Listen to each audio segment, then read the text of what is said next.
Hey, what's up? Dean, C Performance, making a second video in one day. Believe that, but it won't come out for a few days. But went over DJ's Cutlass. You see it there? Now it's time to go over S10. So he brought it to us originally. We did all the wiring. There's videos on that. And did the AC delete. Excuse me. A bunch of stuff. Then he had an issue with the transmission that was in there, the 4L60. So he got his hands on a Power Glide, quote unquote built Power Glide and converter for that. And unknowingly to anybody, we put it in the truck and the transmission was no good. It pretty much ate itself sitting here idling for a total of like 15 minutes.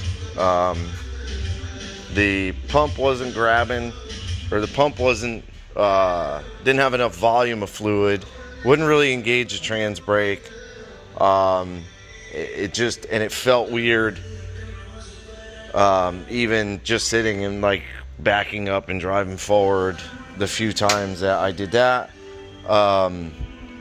until the point where I thought it was ready to go for a ride and go down the road, not even down the road, go down the driveway here in front of all the shops and literally get to the end and it's puking fluid out of the overflow on top, the vent, which in turn actually sprayed probably 4 or 5 quarts of fluid all over the exhaust, the ground, the bottom of the truck, everywhere.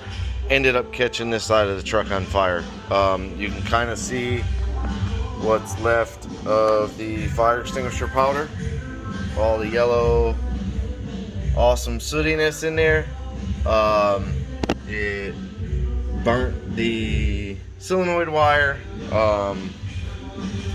So that was all good stuff. So we ripped it out. Jeff got a brand new transmission, brand new torque converter, which is now in the truck and seems, knock on wood, seems to be working good. The trans brake engages. It actually engages in all the gears.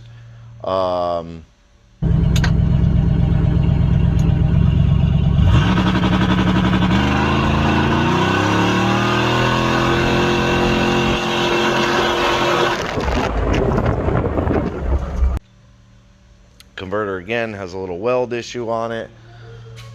Kind of is what it is. We'll take care of that. The music, I'm really sorry about it. You know, I don't know, dumbasses. But so he went ahead and actually had us go ahead and put a cage in it. So we did it's like 1 5/8 mild steel. It's like a pretty thick wall tubing. Whenever I do the mild steel, I use a pretty thick wall. It's a little over an 1/8 inch thick wall, which is thick.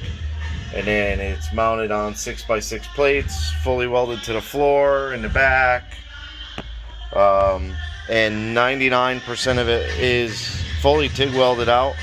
You can kind of see here. But every tube, as you can see, they're all shiny. Every single tube I go through and I clean all the mill scale off. Jeff needs to just get his ass here and paint it before it starts to turn to rust like that, which most likely is a handprint or an arm leaning on it, and that's how quick it rusts over here in Florida.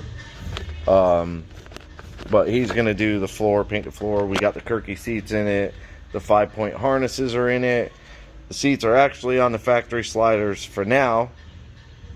I don't think the truck is gonna go like 10s right off the bat.